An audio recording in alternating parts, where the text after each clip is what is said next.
I'm Ricky Lambert and you're watching Redmen TV.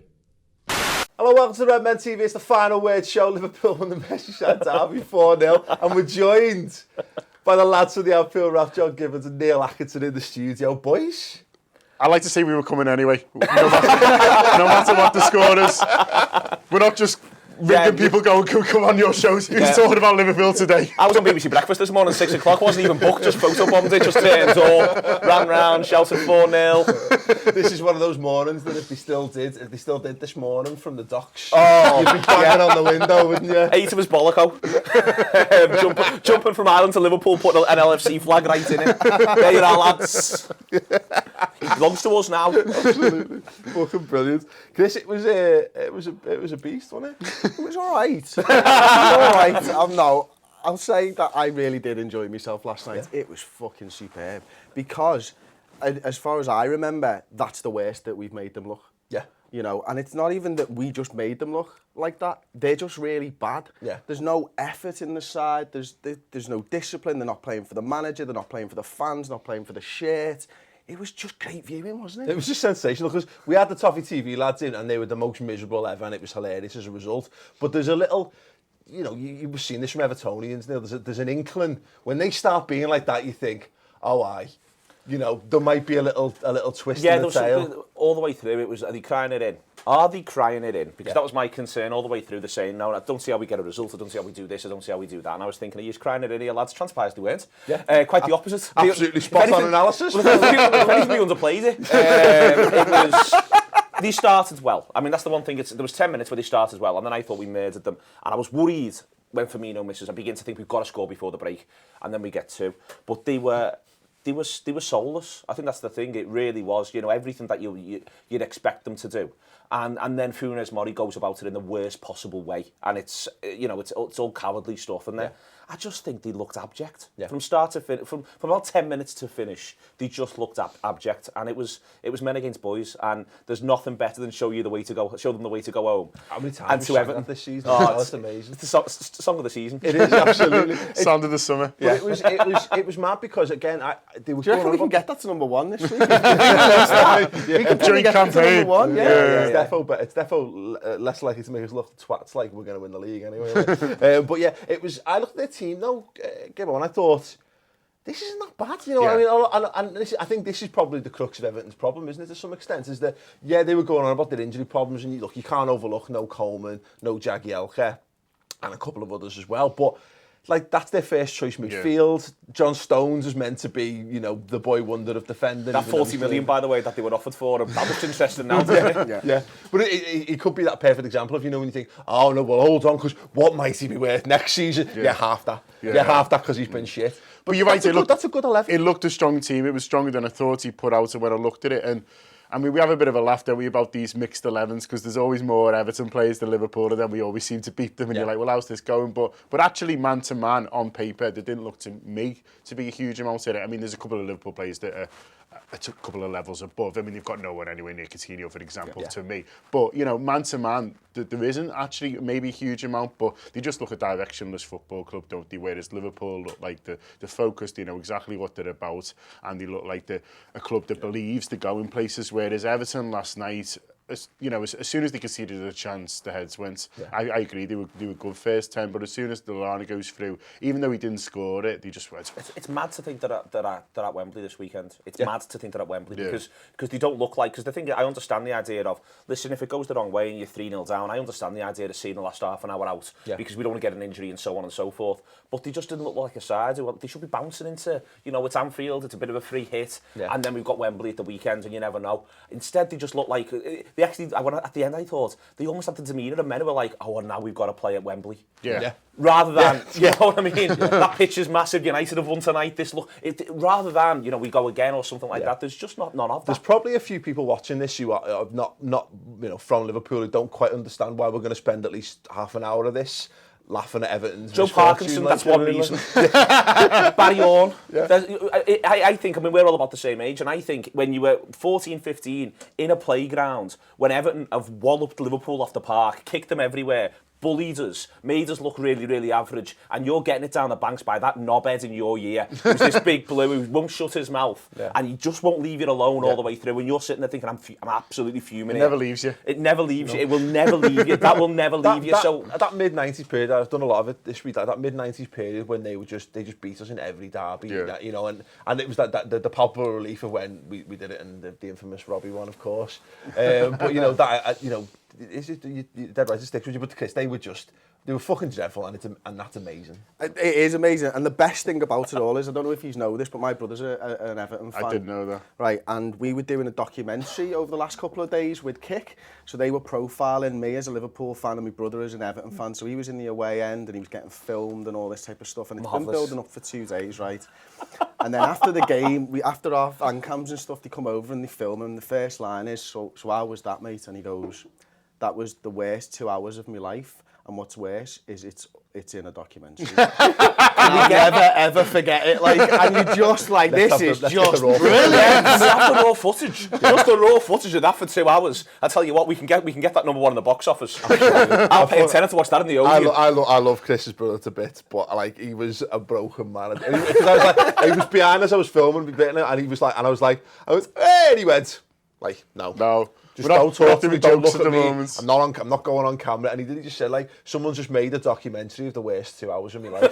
Really? And I said, it's the equivalent of looking at your wedding video, and then at the end of your wedding video, some fella steps in and bangs your missus at the end of the and it's like, oh, great. Oh, yeah. And exactly what you were saying. Now he's got to go to Wembley on Saturday, and he doesn't want to go. No. And he didn't want to be there for the last 20 minutes. He never leaves a match early, and he's going to me. I'd have left if you weren't filming.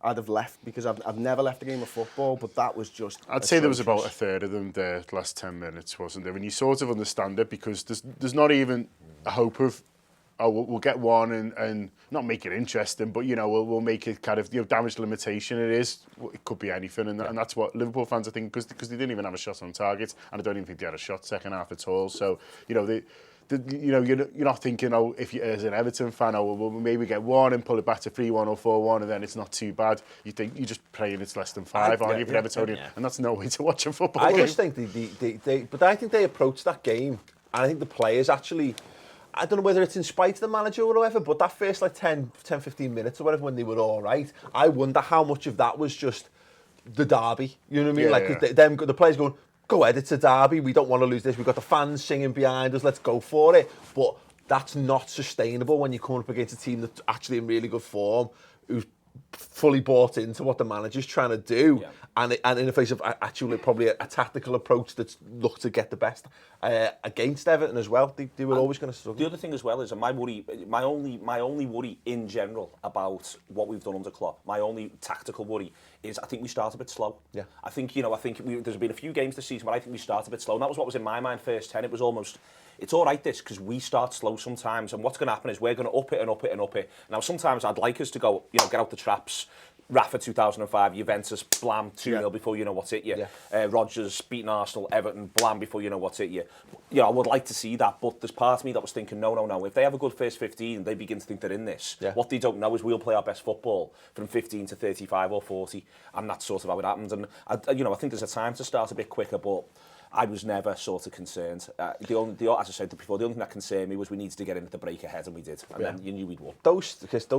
These last 3 league games have been, I mean, considering we've scored, what, 12, isn't it? Yeah, in the last 3 games we've scored, what, 10 goals or something in the last 3 league games.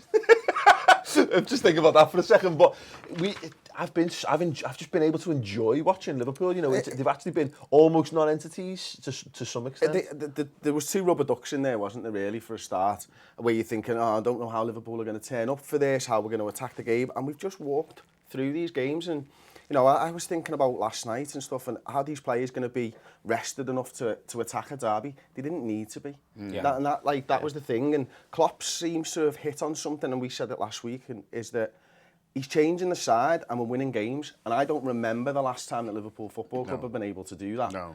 Like, wholesale changes, 7 changes. You get and your walk excuses through in your as soon as game. you see the team normally, don't you? You Yeah. go, I can see where this is going to go tits up. Like last weekend it would have been, Randall, oh well, I can already see that he's going to, if he has a poor game, that'll be where the goal will come from or whatever. But yeah. No, It's treble season Houllier.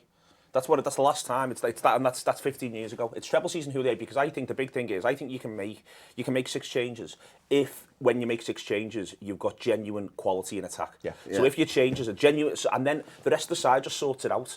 If they're good footballers, which these lads broadly speaking all are, they're all right enough. But if they know we've got a lad up front, if it's Sturridge, if it's Origi, we back him to score. We're all sitting around in the dressing room beforehand, and we know if we get him a chance, he'll probably put it in the back of the net. Yeah. And I think if you go back to Rafa never had that. Rafa had Torres. Think about 05, going to the Istanbul. We were getting beaten in the league every week, weren't we? Yeah. Pellegrini's trying to play centre half. Darren Potter's left mid. Yeah, exactly. We were just getting beat every week because he couldn't rotate. He was rotating, but he couldn't rotate effectively. And even 08-09, his next man, or 09-10, his next man's in go from Torres. Whereas if you go back to Houllier, I think, where basically, I always remember, in Rome, Owen scores 2. But the next game, Rome away, the next game's the Worthington Cup final. Owen is on the bench, doesn't even get on. Yeah. It goes to extra time. Fowler and Heskey play up front. We win. So that if you're able to make changes like that, you're always going to be quality up front. No, it's no, like I say, it's no accident. And you go back to like 13, 14. If you've got 2 guys in rotate, if you play them up front together, you basically score all the goals. Spread them out over a couple of games. And if you play them individually, you score half the goals. Then but you're in the best possible position, aren't you? Because we're in a position now where, Divock Origi's going to be out for a bit by the looks of it, and I'm really gutted about that. But I'm not like on the floor devastated because hang on, we've managed to get Sturridge up and running. We've got that plate spinning just in time to pick up the slack on that. Let's actually talk about some specifics of the game, I guess, and let's just go straight into it because of the Origi thing. We mentioned this pre-film, but it's in the agenda. Funes Mori cunt. Any? I won't disagree with you now. I wouldn't disagree with that, but I think that there's more to this. I think it's the worst form of all Evertonianism. Yeah. What Funes Mori does. And this is where, let's be honest, there's been great Everton sides. 84, 85 is a great Everton side. They've had really good sides. They had, even 13, 14, they had a good side. And Evertonians, that lad's right. Stones isn't 100%. I refuse to believe these stomach cramps come from nowhere. It's not just because Liverpool are blamming them, you know what I mean? Jagielka's out. He's the only other centre half, and he throws that tackle in. And then it's not just that he throws it in a moment. He's then doing this with the shirt. Yeah, like the this ball is away as well. Yeah, like this is what it is to be an Evertonian. And I know that there's blues, and there's good blues, and there's bad blues. But I know that there's blues who will be horrified by that. Yeah. It takes more than hurting a 20-year-old Liverpool player to make you an Evertonian legend. Yeah. They've won leagues. They're one of the top 6 teams in this country. And I think though they've got this problem where that's deemed by some blues, genuinely, that's deemed to be sound and acceptable. No, and whilst they've got that tendency, they're in real trouble. Yeah. In that act there, and then this afterwards, he personifies everything that's wrong with a certain strain of Evertonianism. It's disgusting. I said exactly the same, Neil. Completely agree with that. And there's almost like this handed down wisdom of what an Evertonian is to be, and we get it with Liverpool as well. To some extent, it's like third-hand learning. They don't have the first-hand experience of what Everton's actually, and you've now got a generation who don't really remember the Dogs of War era. In fact, their dads, like us, we've got kids and we're handing it down. That was the 90s when they were that, and that was the last they had an ethos, I guess, and a real identity. Yeah. But people think Dogs of War. They look back at the images of Duncan Ferguson lamping people and fucking people patting. Yeah, but that's not what it's about. Exactly. It was about a fighting spirit, and a collectivism. Not about fucking red cards and booting people. But when you get it handed down. It's Chinese whispers almost, isn't it? And it's been diluted so much that you'd only remember those bad tackles. It's like it's all that it is. It's that nasty side of the Merseyside derby, isn't it? And that's what that was. It's the fucking murderers and fucking wall pushing and all that kind of stuff that no Evertonians would dream of doing face to face to it. You know what I mean? To the mates, but it becomes like a weird tribal sect when they get inside the game, and there is probably a small bunch of animals. You're right, you think that's somehow very evident. It is holding the club back though, and I think Neil's right. And I think the clapping them off when they should be furious with him, because they should be thinking he's out for the semi-final now because he's thrown in a daft one. And maybe you can't see it, you have to watch the replay to see how bad it actually is. But they should be furious with him. But it's this, they're so sometimes a lot of them so blinkered by the hatred for Liverpool, they'd almost rather it had have happened, even though it's costing them long term. Well, you saw that. Still, you know, they still. Well, I'm still glad he did it because he's here. When you saw like the build to the Old Firm derby, and you're like Rangers fans putting bets on for someone to break Brown's leg. You know what I mean? And that's, you know what I mean? That's the thing. I know people have this heart back to this when football was for men and it was a blood and thunder sport, but there's certain bits of football I can't be arsed with. Like, you know, that's one of them. There was that James Pearce thing with Beglin and Ratcliffe in the week with Klopp, which I thought was great. Really good, really interesting. And in there, they gloss over, and you feel they're almost all a bit embarrassed. They actually gloss over. Beglin gets his leg, as his career ends up by Gary Stevens in a derby. And it's almost like, you know, and the tackles used to be bad and all this sort of stuff. But the thing about that Stevens tackle, we did a season thing on it recently, and when you look, but Liverpool won the game. And the reason why Liverpool won the game was, whilst those derbies, people used to absolutely kick lumps out of each other. They used to hurt each other. After that tackle, Everton's heads went. Yeah. So those Everton players like Kevin Ratcliffe, because, and Gary Stevens wasn't a dirty player, he was a hard player, but not a dirty player by all accounts. But what happens is, when that happens, the Blues are almost a bit like, oh no. You know, because that was a winning Everton side. That was an Everton side that won trophies. I think they go on and win the league that season. And it's like they were almost not taken aback by how bad it was by all the reports, and that it was like, they were upset by it. Because they were a side that was about winning. They were hard as nails, but they weren't about going and looking to end careers and have people's legs hanging off and all that sort of stuff. Yeah. And it's a completely different thing. And I think if you think it's the same thing, you're lying to yourself. Yeah. It's a completely different thing. It was about being hard, but not being a shithouse. Yeah. Whereas that tackle is a shithouse tackle. Yeah. It's a horrible tackle that's designed to hurt, and the lad can't protect himself in any way. He can't even see it coming. Yeah. And it's not about, for instance, going into a steaming 50-50 with Peter Ease and Graham Souness, and we'll talk about this for the rest of our lives. It's not this. It's horrible. Yeah, it's not irresistible force meets the immovable object. Exactly. Some sort of heroic football and sense. You're right. It's shithousery and it's absolute best. And you're right, and you see it all over football, don't you? Every club's got this little small faction of just horrible human beings. We've got them. It's the people who do fucking Munich chants for us, you know what I mean? It's the people who do those chants for them and blah blah blah. But I agree with John. I think it holds them back. I think it's an attitude that's holding them, but that's held them back in the past. When Moyes comes in and defines them as the people's club, and then turns up to Anfield when he could win to go above us, and puts 10 men behind the ball, and Benitez says afterwards, well, you played like a small club, and they go mental about it. Yeah. But if they'd have won that day, they'd have gone above us. Oh, well. And they've got to let it go. And I thought Martinez was going to be the man to do that for them, but you know, he's fighting against 20 years of strong Evertonian tradition. It's eaten him alive, it's chewed him up, and he's spat out the other side now, as far as I'm concerned. It's cost him his hair as well. Cost him his looks, his charisma, possibly his career. And maybe his shoes. I'm possibly, he might take the shoes back off him when he gets off. So getting back to the game, I want to talk about James Milner. Now, what's mad, and this is football all over, because is that we sat here like 24 hours ago and we answered a question about James Milner and we were going, yeah, he's all right, isn't he? You know, but you know, I don't really like a lot of his performances. He could improve if he chooses to move on he's not good enough really for that centre midfield position that he wants to play in. If he wants to move on this summer, fair fucks to him, blah blah blah, and then gets another 2 assists. Hang on, we were a bit more rounded than that. We did mention the assist before the stats came out after the game. Yeah. True. But the general gist of it was kind of like, well, you know, he's a squad player, he's a fringe player. I won't lose any sleep if he moves on in the summer. You know, he's got 11 assists and 5 goals or something in the Premier League this season. Yeah. Same assists as Mahrez, who everyone's wanking all over. And a free transfer to boot. Well, that's it. And you said to me this morning, is he the best free transfer Liverpool have ever had? And he's making a case for it right now, because you look at it, and I saw a stat last week, and I've mentioned this a couple of times. It was Empire of the Cop put out that Firmino's not a waste of money, £29 million. He's been directly involved, either goal or assist in 18 goals. And Milner at the time was on 19 and there was no mention of him. And you're looking at it and going, well, Firmino's not a waste of money at 29. Milner just can't take a corner. That's his fucking problem. And everyone remembers that. Yeah. And I stand by what we said yesterday.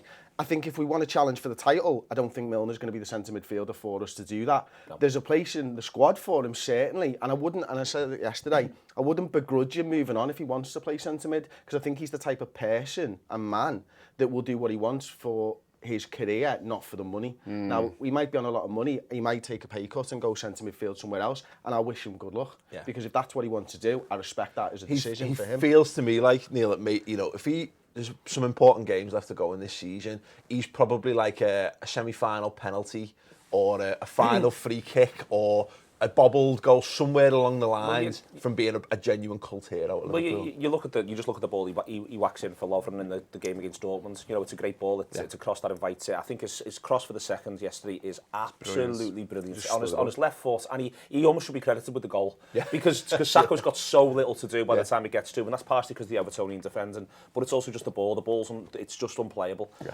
I think he's dead.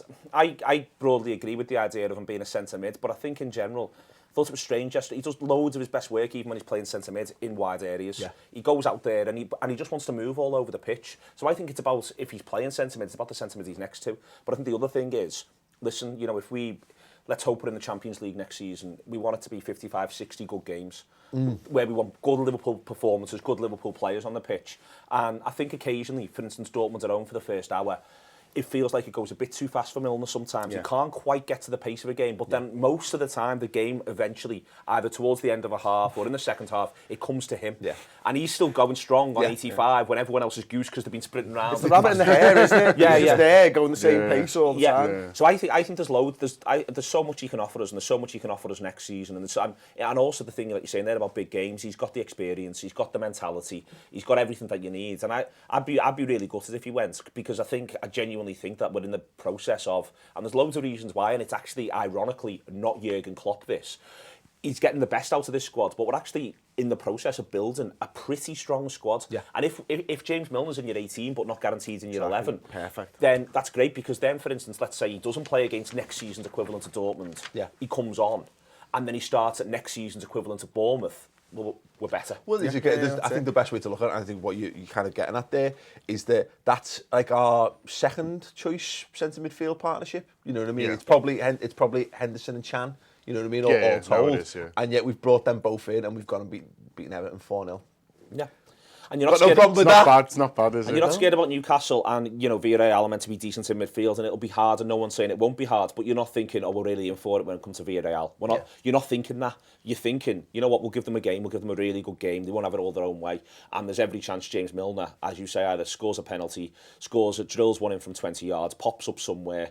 It'll look scruffy. Yeah. And I think one of his problems is it doesn't look good. Yeah. He generally doesn't look good. I think if he had another yard of pace, we'd probably be all over him. But he probably wouldn't be here, mate. No. Exactly. That's the other thing, isn't it? Yeah. He'd be getting pouted at by Yaya Toure as he sat on the bench looking on, wouldn't he? What I don't understand with the Milner thing is, every Liverpool fan knows he's shit at corners. We take loads of short corners. Why doesn't he just receive the ball and cross it? Yeah. Well, he's brilliant at crossing the ball when the ball's moving. Yeah. Instead of passing it to Coutinho, why not do the other way? Fucking the other way round. For fuck's sake. But it was telling how many times we actually did a little, like, almost like a 1-2 off corners at times, wasn't it? Like, I mean, it was like he'd gone, like he went to take them, and there was like a collective groan from the cop of like, oh, fuck off, not again.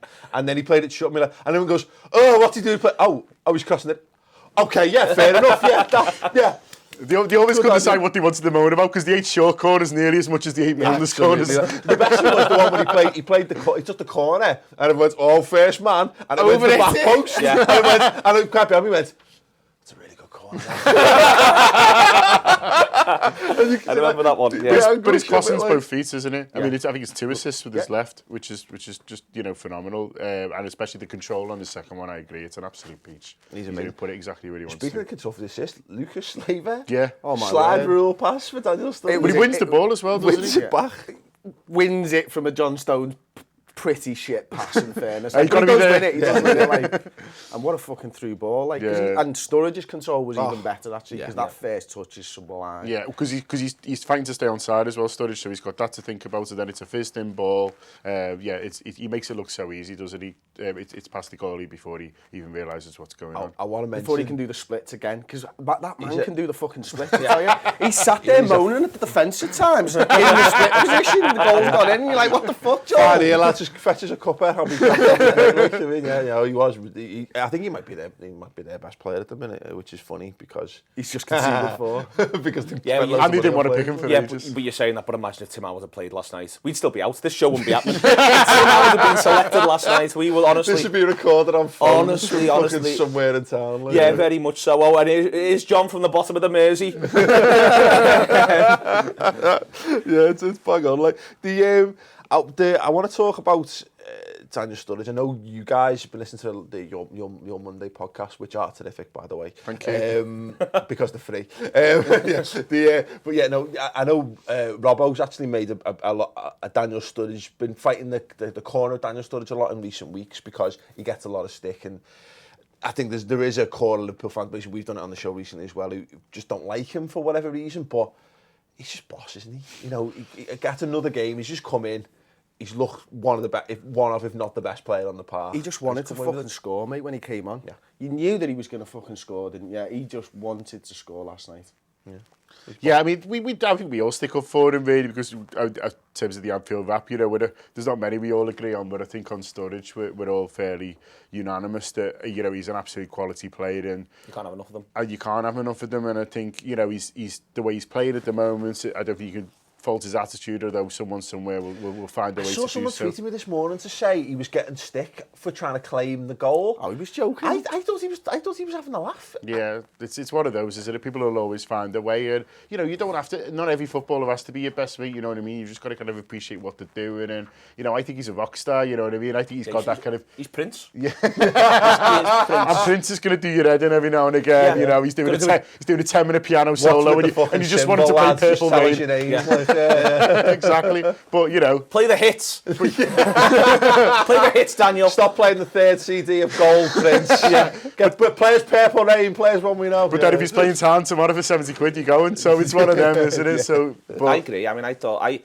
the big thing is he came on like, I'm sticking it to these here. I don't know if it's because of the tackle on Origi or something like that, but his attitude was, I'm sticking it to these, and I love the way I think he despises them in a really useful football way. I think he really doesn't like them. I think he's sort of, and it's great because I think he's sort of, because he is Prince and he's about sex and fun and having a laugh, he's the complete opposite to all Evertonians. And I think he's defined himself sort of against them in this manner, and his attitude really is, I'm going to score. I think he was made up, it was at the Anfield Road end. I'm going to score and we're going to stick it to them, we're going to look at them.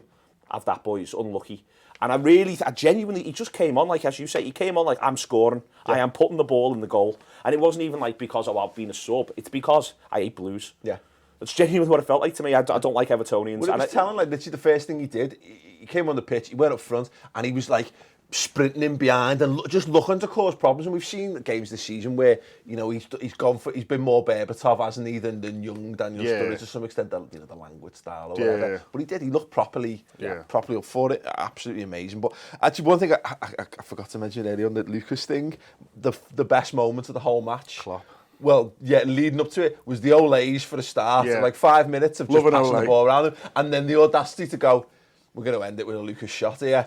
And he goes for it, does what you'd expect Lucas to do in that situation. Klopp absolutely pisses himself on the touchline. But the crowd shouts his shoes, and he did, you know. No one begrudged him the shot. Did you see what he mumbled as he walked away? He sort of had it being fucking shit. Yeah, fucked it up, like. Fucking Lucas, man. And someone in the squad should have been unlucky. He should have been all over that shit. Yeah, it was great, but that it was just so lovely.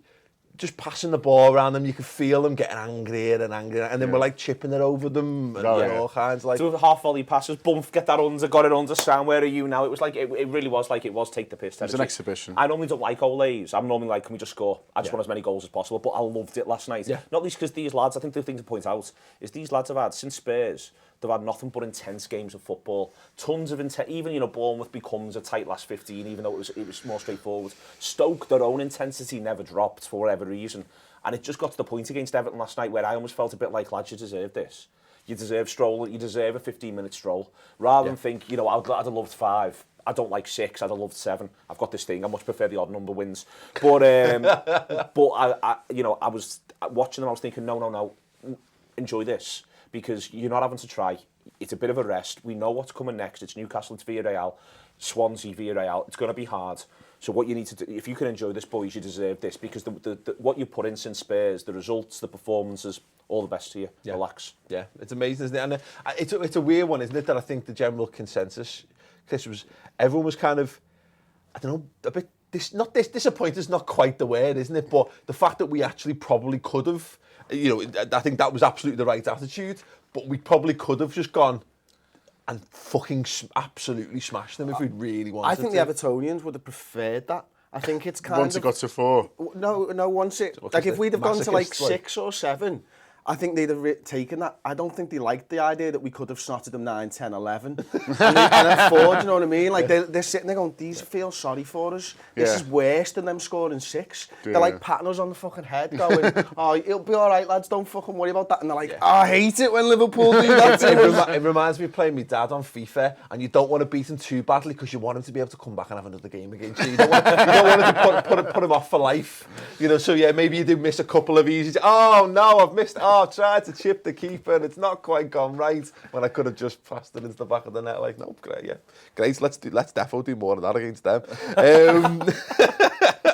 Yeah, I think that was amazing for me. The fact that, and someone tweeted in to say this, that we didn't get out of third gear, and it was because it wasn't, we compared it. But Aubrey said that it had a great expression. You described it like from the Dortmund one, like all your mates have been to Glasgow and you're at Leeds Festival going, this is really good, but all your mates have been to Glasgow. And it wasn't, by comparison to Dortmund, it felt like a bit of a standard game, really, in some respects. It just felt too easy because I think you'll never get, last minute winners. They're always brilliant. Last minute winners in big games even better. When it's been a great game of football and you come away with the win. When you've just steamrolled someone, it's great, and steamrolling in Everton. I mean, let's not talk Liverpool out of this. Yeah. Let's not say next season can it be 3-2 with a last minute winner. No, we'll have 5-0. Yeah. But I think that there is the idea of you are coming out the ground a bit like, and I don't think the 7 minutes helped for that because it was a bit like. I mean, I understand that the fourth official's got an assessor and blah, blah, blah, but what on earth does 7 more minutes of this achieve for anybody? Yeah. You should have just put the board up with 1 and gone, can we all just get off now? It's all done. Just go. Can I have just a quick show of hands? Everyone okay with 1 minute, lads? Fine. Spot on, yeah. We're in agreement. Yeah. We've got an agreement. Everyone? Spot on, great. We'll all get home and get back in time to watch the highlights. Yeah, massively. I thought that, and I think that made you feel a bit like, oh, come on, it's gone on a bit here. But, the other side of that, though, is that last 20 minutes. Probably the most fun I've ever had at Anfield, laughing my head off, just laughing, just going. Yeah. But it's true because we say this about derbies and the games against the Mancs as well, that you never enjoyed them until you go like 2 goals clear with like 2 or 3 minutes to go when you know it's beyond doubt. I've never first half. It was done by half time, and then once we got the third, it was fucking party. Well, it wasn't even party time, was it? It was training session. It was get the cigars out and put your jackets on and get your slippers on and actually sit back and enjoy it. I enjoyed the cop running through the old Everton songbook. Oh, that was really nice. What else have we got? we had a bit of Duncan. We had Liverpool a magic, Everton a tragic. It was sang that since I was like 8 years old. I was the same. It was like there was a fella at the back going, oh, hang on, we forgot this one. What was the ha one? We're all laughing at Everton. Actually laughing brilliant in the song. Everton. We're all laughing at you. Yeah, it's fucking brilliant. In a normal agenda for these, I'd go back and talk about like Lallana missing the chances early on and Firmino missing the chances, but against a better team, we might be punished for those, I guess. But ultimately, you can't be too critical, can you? Because I thought Lallana actually had another really good game, but I suppose in the Milner thing, he's still not getting enough of the end product. You want him scoring that, especially the Lallana one. Firmino's a little bit more rushed and the angle's not as great. Lallana's in a ridiculous amount of space. I don't know where the defenders are for it, but you do want, and it is a bit of concern with Lallana. Is like, is he there at the big moments for us, like James Milner should be? But as you say, it's one for another day, isn't it? Yeah, Lallana needs to add numbers. I'm thinking just the general Lallana. I think he just needs to, and he doesn't need to add that many, but he just needs to add a little bit more. Yeah. I think all season we've been we got better as it's wore on, and obviously adding the forwards has helped. But I've felt like with 2 or 3 exceptions, Milner, Coutinho, Sturridge since he's come back, we've been just sort of like 25-30% down on the goals you want from each position. Not even like most of the lads who come in and try to do something. For instance, for the time Ives had on the pitch and where he's played, he should have contributed more goals. Yeah. For the time Lallana's had on the pitch and where he's played, should have contributed more goals. Both centre midfielders, Henderson and Chan, or Han, their joint name, as I went with there. Both of them, you feel as though they should have contributed more goals. Yeah. But I mean, that's something for. That said, we've scored more goals than anyone else in 2016. Exactly. So we are now 34. Yeah. I mean, and the fact, and again, from an encouraging perspective, it's 4 different goal scorers again, which is something we've been sorely lacking. This is just boss. Let's do this every week. Yeah. And another Milner stat for it. He's got 8 in 2016, hasn't he? Really? Yeah, he's the top assist. I think, who was it? Ozil's only got 2 in 2016 or something like that. Shit him, isn't he? How can Milner assist you? Yeah. There you go. There's a fucking t-shirt there, Paul. Come on. Yeah, absolutely. Yeah, Sturridge, that's his... Can't believe you do merch on here. Oh, I tell you. I know, yeah. Got a lot to learn on me. Oh, I hope you're taking notes. It's all right to record it, you can watch it back. Sturridge, that's his 50 goals, 87 games to score 50 goals. Is all right for a guy who's a injury-prone, lazy... His Premier League crock or record's whatever. even better, though, isn't it? It's 42 and 66 in the Premier League. But also, they're just appearances. In that 87 games, he actually only starts 60. Yeah. So that's, you know, it's the time on the pitch stuff. Someone told me last night he's now a goal every 96 minutes this season. And I think if he gets time on the pitch between now and the end of the season, he gets that under 90. Yeah. I think if he starts against Newcastle, Swansea could be a bit different, we'll have a chat about, but starts against Watford, starts against Chelsea, starts against West Brom, I think he gets that down under 1 in 90, and that is, you know, that's terrifying. That's absolutely, this is, you know, you keep that going into next season, and if they can all sit around in the dressing room beforehand and reasonably think that if that lad runs around for 90 minutes, he puts it in the back of the net. Yeah, no, 100%. And that's, how'd you live with it? Like this. Yeah, so I guess lastly on this, Martinez, I mean, I woke up this morning, I had TalkSport on the drive in, and I heard a news story. Everton manager Roberto Martinez, and you'd expect him to go, has been sacked, has walked away or whatever, and it's like, says that this side needs to bounce back at the weekend.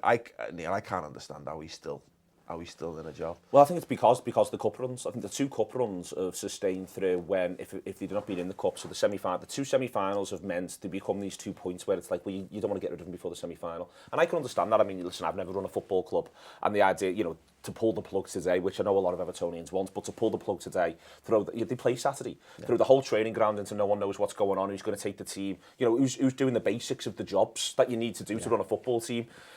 Well, I don't know who's going to do that, and that's really difficult for them. But is he doing it now? Well, they'd say no, but I'd still say literally the idea of who's taking training, do you know what I mean? Yeah. Who's watching the videos? They want Big Dunk.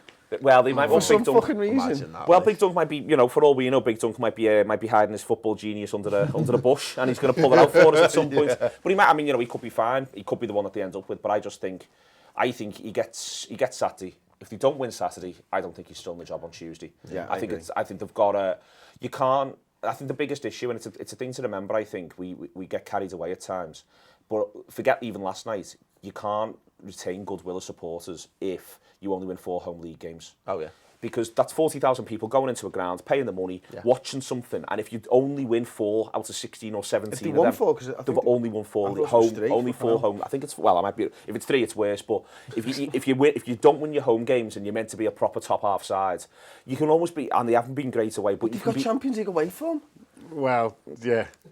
Not last night. Not last night. Yeah. No, but you can almost have, even if you've got that, it doesn't matter, because the lads who are paying the money going through the gate, they all, you know, he tells 10 friends. Yeah. Your Evertonian goes in, and whether it's through social media, whether I it's watch them every week. And, you know, and it's rubbish. What I'm saying is rubbish. No, exactly right on that. I think the only thing. Sorry, before we move on from that, Martinez said at the top of this week, this is a defining week for Everton Football Club. I think it is. And it has to be one way or the other. If they lose at United, he's defined his own fucking... I just don't see that even if he gets into the final, even if he wins, it's game over for him anyway. I think the only thing that saves him is who's running Everton at the moment. Yeah. There's a little bit, so the kind of like situation at the top of the club not being quite sorted out yet, and the structure. I don't know who's calling the shots at Everton, and there might just be a thing where just they get to start the season like, oh right, you're still here. Yeah. Do you know what I mean? Because they just haven't sorted it out. That's the only thing that might save him. But the other thing that might happen is that, let's say they somehow get a result against United, and let's even say they go on and win the cup, and that'd be awful because we wouldn't be able to sing so many of those songs. But let's say that all that happens, I still think there's every chance, forget the idea that they want him to stay on, and there's every chance he goes, I should go now. Yeah. I think he thinks for his own career, because I think the worst thing that could happen to him, let's say all that happens, and then 8 games into next season, the 1-2, drawn 1, lost 5, and it's going on all over again. I think his career's in real trouble. Yeah. Whereas if he gets to go, I've won 2 FA Cups now with 2 different sides, walks again, he could get a, insert name here, a Southampton if Koeman moves on. He could actually get a, so it wouldn't surprise me if he's even thinking. And also there's a point at which he's going to be going, you know what, I'm sick of this. Yeah. I I'm suppose sick of this. he's backing himself, isn't he? Because he thinks he he'll always will. think an old manager. I mean, to be honest, Brendan was like that last season, Yeah. wasn't All he? managers He have to be. believed he was turning it round no matter what. You just feel it's probably going the same way as Rodgers. But the thing for me about Everton, and it seems to be a continual thing, is that when they define themselves by us, but when you compare them to us, we share so many sensibilities, don't want to be sacking clubs, that kind of stuff, but we're far more decisive in our action. You know, we said this a few years ago. Look, Kenny Dalglish took us to 2 cup finals, delivered a trophy, finished a position above or below Everton or whatever it was that season, and we sacked them, and they gave Moyes a new contract for a much worse league performance, all told. We sacked Brendan Rodgers after a 1-1 draw in the Merseyside derby. They've just been tonked 4-0 after in a really bad run of form, and they're going to give him another few days just to see if somehow they turn it round. For me, anyway, I just go give him the bullet, turn around and go, Duncan Ferguson, you're probably not a very good manager. You're not getting the job. Go out there, just tell them to fucking. Moyes was sat in the mad, studio last night. I'd be looking at Moyes and going, come and make us solid for this cup game. Do something. Fucking. He's got one day with them on the Friday before the game. What I think is, though, I think what is a good shout there is almost to do what United did, in that if they did decide to bullet Moyes, Martinez, there's a strong argument to give it Ferguson till the end of the season. To do that, because then you can't lose. If he you will lose lots of games. But this comes back to what John's saying though, which is who's running Everton. Who's in position in Everton to make that sort of that call of, you know what, we give him 6 games, and if he wins 6 or 4 or whatever it is they've got left, we get to go, all right, yeah, we'll stick with him. But there's no one to make, you feel as though there's no one to make that sort of that qualitative decision to think. The other thing he might do is just knock himself out of the running going forward, and sometimes you've got to do that, I think, as a support. But I don't even know who they get, because I think they look more and more like, and it's not just off the back of last night's results, I think they look more and more like a bit of a poison chalice. It looks like your likely rewards do not outweigh the career risk. Yeah. You know, you even look at Moyes, who does, broadly speaking, a pretty good job whilst he's there, and now he's sitting on the telly and it's dead hard to see what his next club is. Yeah. And he's been seriously linked to Villa, and there's the idea he might go there, or he might go to Celtic, and that to me sounds like it's 2 graveyards. Yeah. And so, you know, Martinez, let's say they sack Martinez. It might be a lucky summer for them in so much as they've still got some decent players. They'll have an injection of cash coming in the summer, and it might be an opportunity for them to go and get someone who fits them a bit better. I think the Martinez thing, again, like Rodgers, it had its day, didn't it? It had a little heyday, a little purple patch for a couple of seasons where it was like, oh, look, passing the ball's boss. Yeah. Whereas you look at, and I've said this to the Evertonians, look at what Bilic is doing at West Ham, and there's probably he's like a mini Simeone to some extent, isn't he? And that, like, you mean, probably not as animated as we thought he'd be, but he gets it. Someone like him who doesn't mind, who gets commitment out of his players, probably do a good job. But you know, we're in danger of covering Everton better than we're covering Liverpool in a minute. So we'll bat that in, and we'll wrap that up there as well. That is the final word on Liverpool's incredibly pleasant 4-0 victory over Everton in the Merseyside derby. Tom, put me on the wide. Good lad. Yeah, we'll wrap that up there. Thanks very much for watching. This has been a Freeview edition of the Final Word show. We thought we'd showcase, for those of you who don't know, and you should know, the incredible talent of the lads from the Anfield Rap. You can go over to theanfieldrap.com. Come on. We're not paying you, we'll give you a cup of tea. It was nice. It was a good cup of tea, I felt. Chris takes the credit. Yeah. Check out theanfieldrap.com, and of course go and subscribe to Talk Player as well for fantastic content. 11p a show? Something like that. See your marketing. It's about 52 shows a month. There you go. All the shows, all the time. I'm shattered. Coming in. Yeah. Go and check them out. Thanks, lads. Absolute pleasure.